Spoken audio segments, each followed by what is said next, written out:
Steine und Mörtel. Nur zwei Elemente reichen aus, um Bauwerke zu erschaffen, die Jahrhunderte überdauern.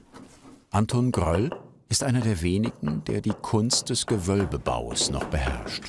Eine Konstruktion, die sich selbst trägt. Die Genialität, dass das einfach funktioniert und dass sie das selber tragt und nicht zusammenfällt, das ist einfach, also die haben sich da schon was überlegt früher.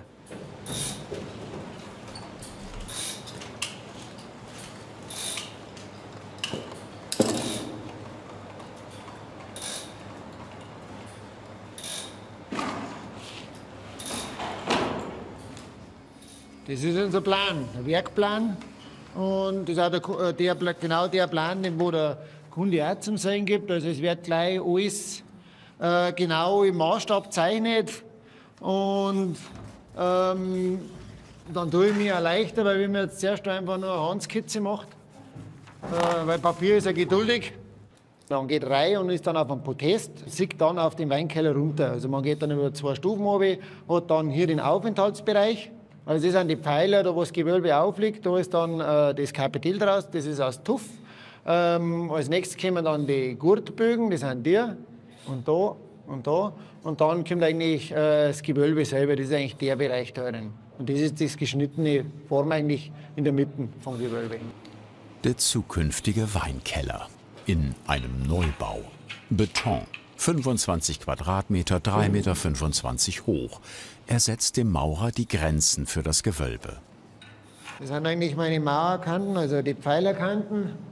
Und die grüne Linie ist die Oberkante vom Kapitel, also da, wo eigentlich dann das Gewölbe aufsitzt. Auf jeder Seite 3, also insgesamt 6 Stück, gibt da 6 Kapitele.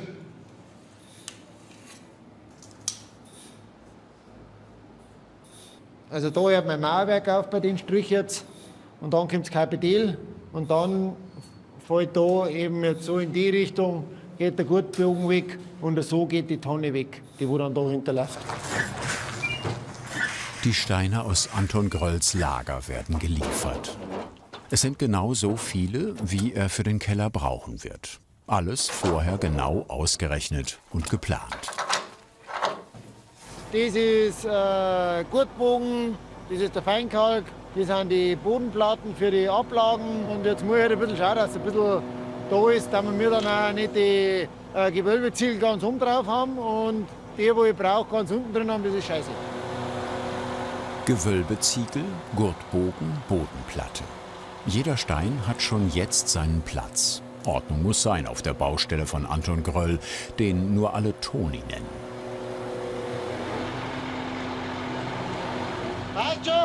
Die Steine sind schon mal da, wo sie hingehören. Jetzt fehlt noch der Mörtel. Kein Fertigprodukt. Tonis Mitarbeiter Alois und Marinus mischen ihn selbst aus Kalk und Sand. Sie nehmen zuerst den sogenannten Brandkalk und versetzen ihn mit Wasser. Eine chemische Reaktion entsteht. Der gelöschte Kalk wird heiß, bis zu 180 Grad. Nicht nur das, er ist auch ätzend.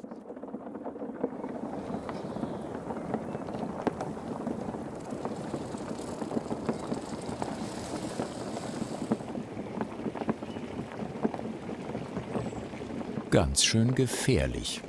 Aber es lohnt sich. Eigentlich ist er genial, weil es ein reines Naturprodukt ist, antibakteriell, ist diffusionsoffen, hält ewig, solange er unter Wasser ist. Also ein wunderbares Material und ist auch von der Verarbeitung her vom Mörtel unschlagbar. Der ist geschmeidig, der hält das Wasser zurück. Also beim Gewölbebau gibt es nichts anderes. Was noch alles? Ja. Nur mal schauen, ob wir nicht steil werden, gell? Eine andere Möglichkeit gibt es nicht. Alles muss durch dieses Loch. Ja, geht gut, also. Geht gut, sage ich. Toni baut nur mit alten, gebrauchten Ziegeln. Andere mustern sie aus. Doch für ihn haben sie Charakter und Geschichte. Der ist 200 Jahre alt. haut noch wunderbar hin. Also der geht nur mal 200 Jahre, solange er keine Feuchtigkeit nicht hat und keinen Frost nicht oder keine Salze nicht eingekriegt. Aber wird weggeschmissen, großteils. Ja, schade. Das sind die Ziegel für die Pfeiler. Sie schneiden sie mit der Nasssäge auf die passende Länge.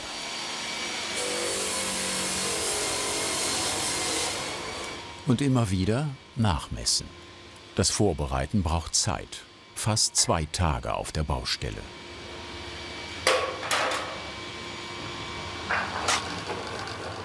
Doch dann kann es losgehen. Toni mischt den Mörtel an. Sand und gelöschter Kalk, einer der ältesten Baustoffe überhaupt.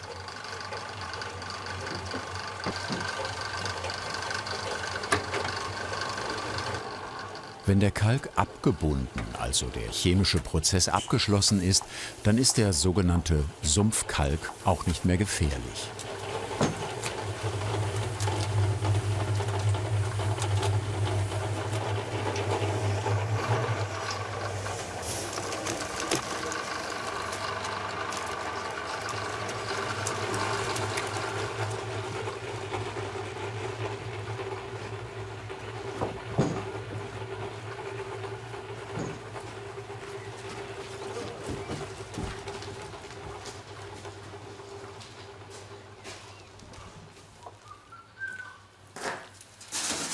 Das Nadelöhr zum Keller. Auch jeder Eimer Mörtel muss hier eingefädelt werden. Nur bitte! Gut!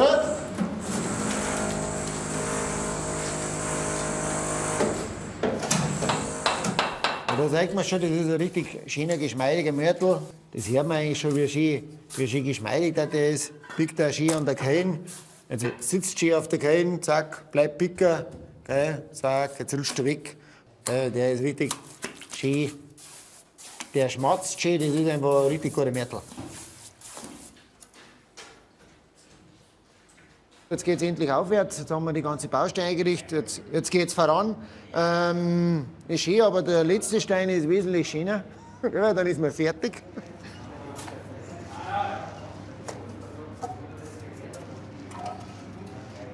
Der erste Stein ist ein ganz gewöhnlicher Porotonziegel, aber auf Schönheit kommt es hier jetzt nicht an. Toni mauert ihn als sogenannten Ausgleichsstein in der Höhe des späteren Fußbodens. Später wird er dann nicht mehr sichtbar sein.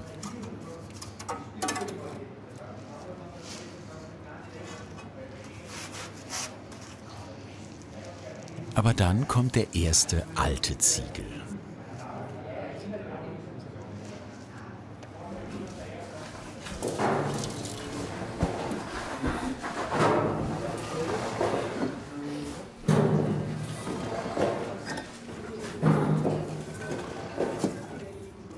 Die Fuge ist nie ganz gleich, also da fehlt es mit Sicherheit 2 mm oder was, weil einfach die Steine auch nicht ganz gleich sind. Ja, das ist ein alter angeschlagener Zirkel, der ist nicht genormt und da gibt es keine DIN nicht. Das ist aber auch gerade wieder das Schöne, weil da eine gewisse Unruhigkeit drin ist.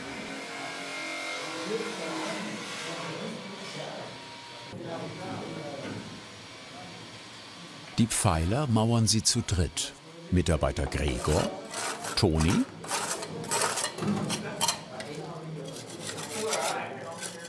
und Alois. Oben sorgt Marinus für Nachschub.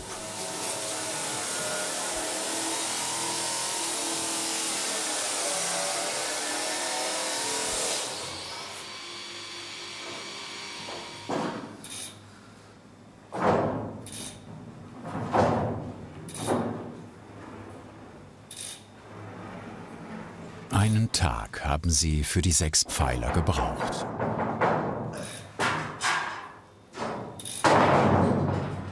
Jetzt müssen sie noch mit Kapitellen aus Tuffstein krönen. Seit bald 30 Jahren arbeitet Toni als Gewölbebauer. Das ist schon mein Traumberuf. Weil man einen Kunden einen Traum erfüllt. Passt. Und selber wieder an seine Grenzen kommt und die Grenzen aber aufbricht. Und das ist eigentlich schon lässig. Wenn wir irgendwo kommen und ein Gewölbe machen, ist das jetzt mal eine Sensation. Die Leute kommen, schauen und wow, bärig und so. Und nebenbei ist es ein ganz normales, schönes Handwerk. Also wir haben ja keine Zauberer nicht. Ganz hinten, gell? Was hast du jetzt? Du brauchst auf jeden Fall mal ein gutes dreidimensionales Vorstellungsvermögen. Also du musst sehen, wenn ich jetzt so einen Bogen mache, wo geht die Reise hin, was da auch ganz interessant ist. Es gibt Tage, da funktioniert das wie am Schnürchen und es gibt Tage, da haut es einfach nicht hin aus. Mittelpunkt des Weinkellers wird ein Kreuzgewölbe sein.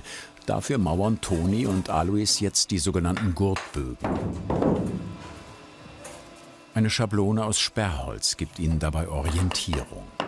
Die engen Spalten zwischen den Bögen werden Schicht für Schicht ausgemauert. Dann erst kann Toni den ersten Gurtstein setzen.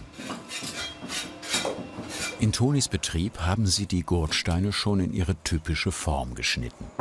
Ihre Kante wird noch eine tragende Rolle spielen.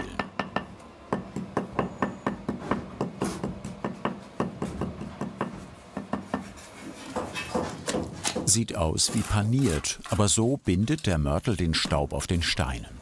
Dann erst kommt die große Kelle drauf. Anschmatzen nennen sie das. Nicht nur geschickte Hände. Gewölbebau ist auch Kopfarbeit. Die Maurer müssen den Verlauf der Bögen ganz exakt berechnen. Das ist jetzt die Bogenlänge.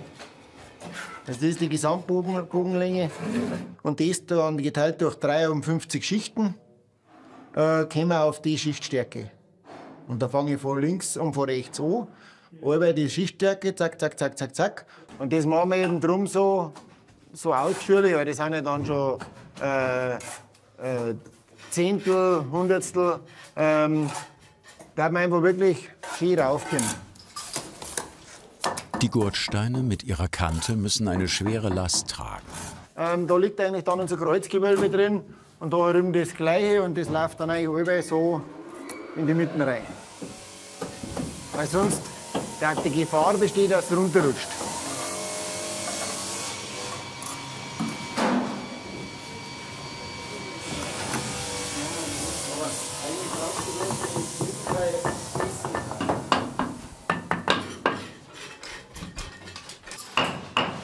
Schicht für Schicht nähern sich Toni und Alois von beiden Seiten dem Scheitelpunkt des Bogens.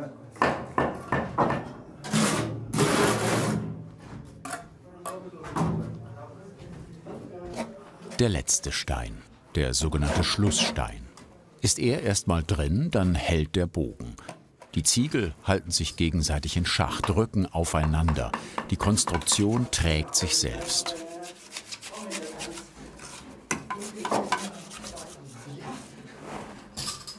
Kleine Ziegelkeile geben dem Verbund zusätzlichen Halt.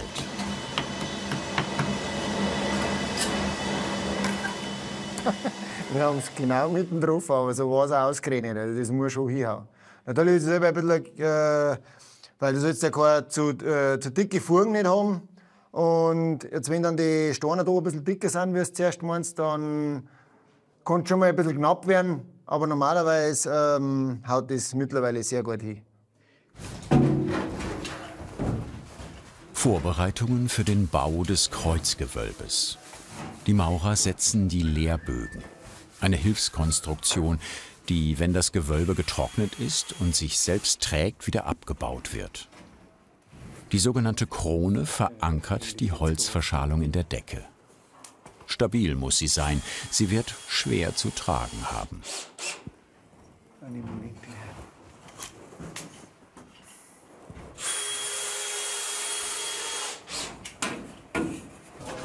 Toni zeichnet Anzahl und Stärke der Schichten ein. Sie müssen auf allen 4 Seiten identisch sein. Also, wir machen ja immer wird eigentlich reihum gemalt. Ja, also wir sind immer in jeder Ecke gleich weit heraus. Also wenn wir da bei der Nummer 6 sind, dann sind wir überall bei der Nummer 6. Und der den ersten Stein setzt, der sagt dann, ich bin mit meinen 3,2 unter 6. Und dann schaut jeder, der auch auf das hinkommt. Da geht es jetzt nicht auf einen Millimeter oder sagt man mal auf 3 Millimeter, aber man muss irgendwo in dem Bereich muss man schon drin sein. Es ist dann auch, man macht ja da einen Bogen rein und der Bogen, also die Überhöhung, also man spricht von Überhöhung, wenn man jetzt das da rumliegt, das ist jetzt ja gerade und man macht aber eine kleine Überhöhung rein. Und die muss natürlich auch eigentlich bei alle gleich sein, also man muss sich da schon, man muss zueinander passen, also man sollte eigentlich jeder relativ das gleiche Augenmaß haben.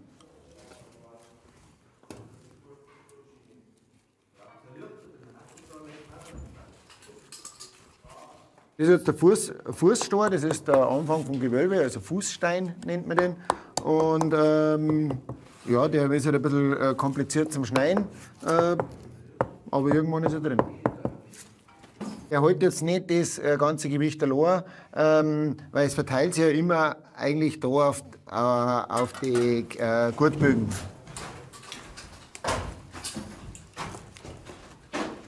Toni und Alois mauern die Ecken aus.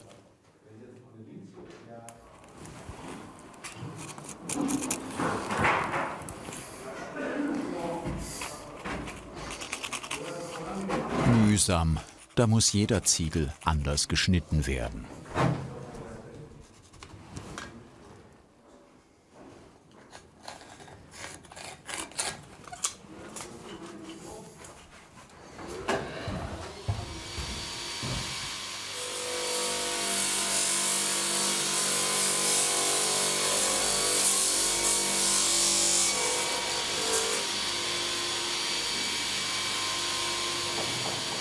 Toni und Alois sind ein eingespieltes Team, arbeiten schon viele Jahre zusammen.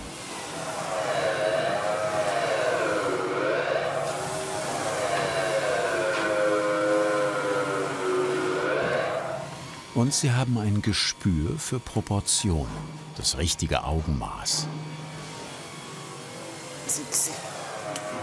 Ja, was? Ja. Ein Kreuzgewölbe ist eine kühne Konstruktion. Eigentlich sind es zwei Gewölbe, sogenannte Tonnen, die einander durchdringen. Dort, wo die Wölbungen aufeinandertreffen, entstehen zwei diagonale Grate, die sich kreuzen. An diesen Graten arbeiten Toni und Alois.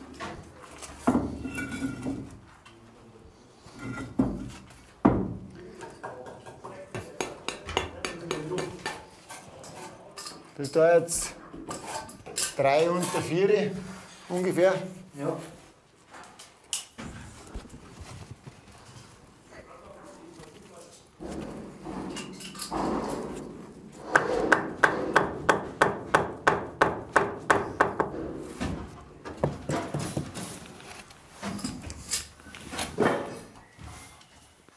Nachschub.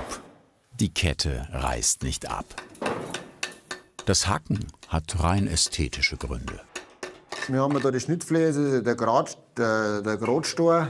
Der liegt ja dann so erinnert. Es kommt dann also her und dann ist das sichtbar und das darf natürlich keine Schnittfläche nicht sein. Das ist ja die Verzahnung. Wenn man es hier sieht, der Stein läuft so einer, der nächste läuft wieder so drauf, das sieht man eigentlich. Da haben wir über die Schnittfläche, also die ehemalige Schnittfläche, das wo gehackt ist, und der andere Stein läuft da so drauf. Und somit hast du eigentlich über einen Verband. Zack, zack, zack. Da hast du die Schnittfläche, zack, zack, zack. Und dann das läuft drauf und das schaut dann aus eigentlich wie ein Reißverschluss. Das schaut richtig gut aus. Passt.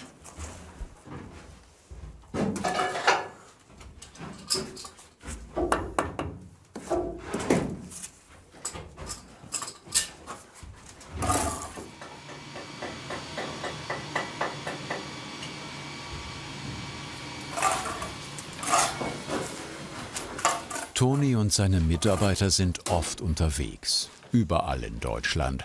Solche Gewölbe bauen kann halt nicht jeder.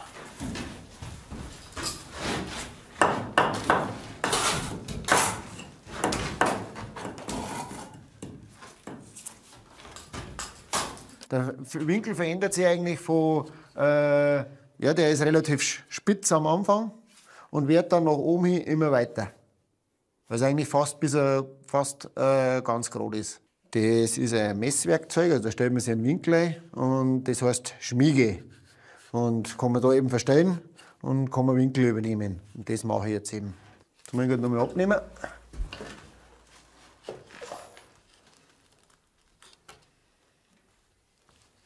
Was eben auch wichtig ist, der Winkel muss bei alle 4 Gradsteine muss der passen.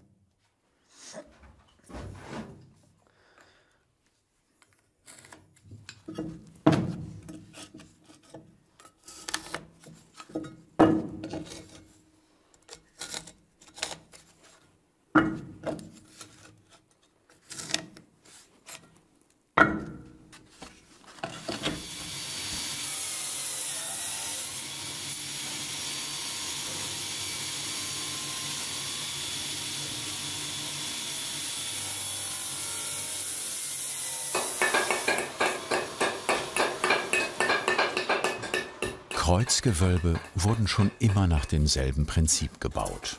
Die Römer haben es nicht viel anders gemacht als Toni und Alois. Das Gewölbe trägt sich selbst, weil sich die Drucklast auf Mauern und Pfeiler überträgt. Reine Physik.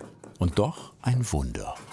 Die Genialität, dass man einen Stor einfach so hinpicken kann und der hält, dass das einfach funktioniert und dass sich das selber tragt und nicht zusammenfällt. Das ist einfach, also die haben sich da schon was überlegt früher. Waren verreckte Hund. Also sind wir Waisenknaben dagegen. Was die gebaut haben und was wir bauen, ist einfach schön.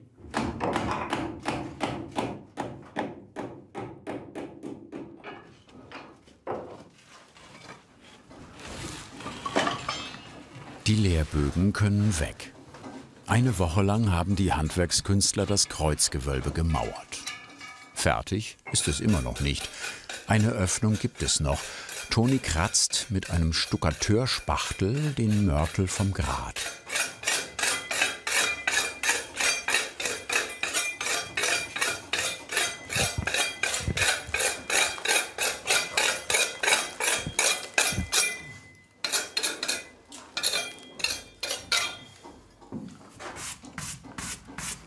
Gebürstet wird erst, wenn der Mörtel schon einigermaßen trocken ist. Eine Frage der Erfahrung. Jetzt machen wir noch einmal eine Schicht um und um. Das machen wir mit gelben Steinen. Und dann kommen da Ecken rein. Das sind größere Steine. Und dann kommt mitten, zack, zack.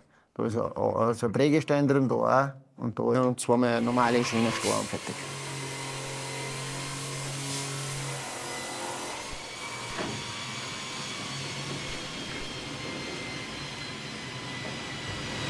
Dann brauche ich mit 19 einen und den anderen mit 20. Dann brauchen wir noch einen mit 22. Und dann brauchen wir 4, da wo man ein Ding machen kann. Den Gradstein. Der Mörtel beim Mauern des Gewölbes hat einen größeren Kalkanteil. Er ist fetter, hält besser.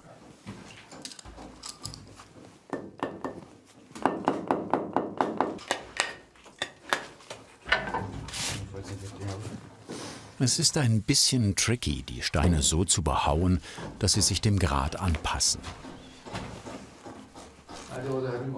Da gucken. Das ist eben die Verzahnung da. Und weil sonst der, wenn ich das nicht machen darf, steht ja der runter. Steht mir da die Ecke vor.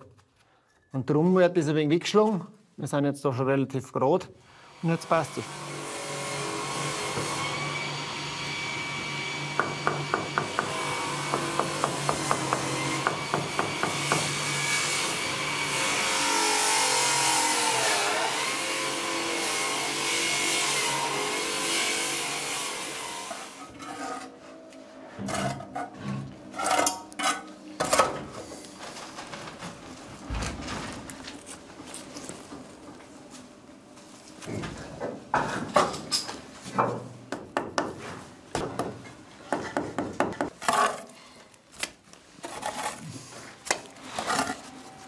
Toni hintermauert die verbleibende Öffnung, gibt mehr Halt. Das ist eben der Prägestein. Das ist jetzt ein alter Zirkel, der kommt aus Österreich. Also um die letzte Jahrhundertwende sind da ganz viele Dinge verbaut worden. Ist der Doppelkopfadler aus dem österreichischen Wappen. Mit denen schließen wir eigentlich die Gewölbe bei. So, sind wir fertig. Das Gewölbe, das gibt jetzt ja noch ein bisschen nach. Also während der Trocknungsphase sitzt ja das noch Millimeter. Und dann baut sich da eben auch Druck auf, dass das dann wirklich geschlossen ist.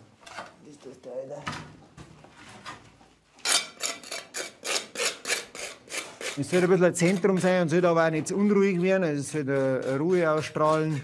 Darum bin jetzt ich da eigentlich nicht so für das extrem verspiede, sondern einfach eher ein bisschen ruhig. Das ganze Fugenbild, also die Steine, alles, das spricht ja alles schon für sich und auch die ganze Form eigentlich.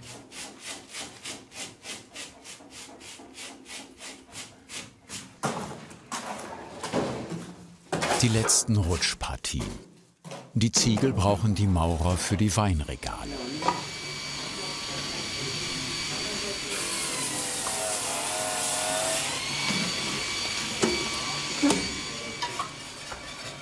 Auch die Regale sind kleine Gewölbe.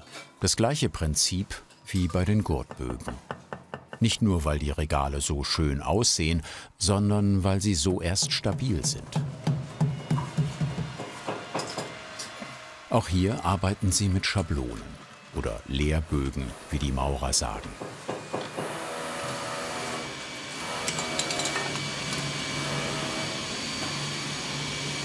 Genau so präzise.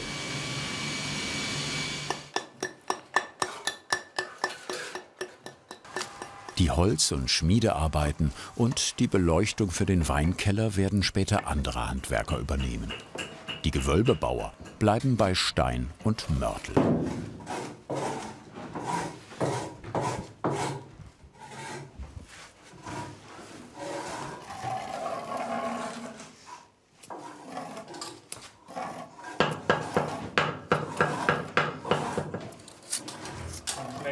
Toni mauert ein kleines Waschbecken. Alles im Lot? Ja, für das brauche ich aber in der Zipfe.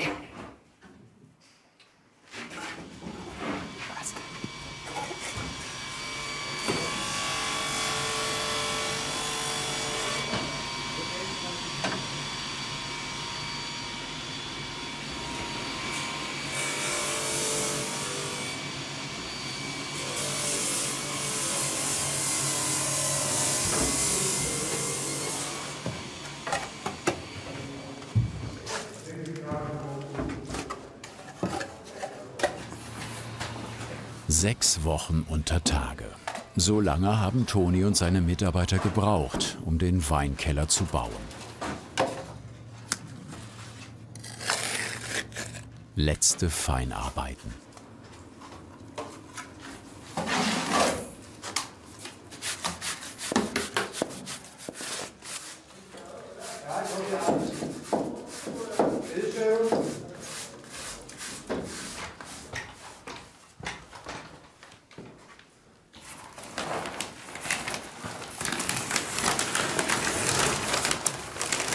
Von außen ein Holzfass, innen ein Schrank.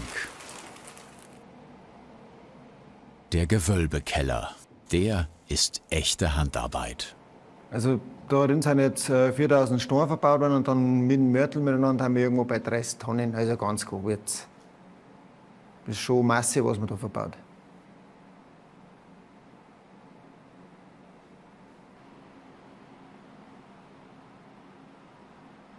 Man ist stolz, dass es so geworden ist, wenn man es vorgestellt hat.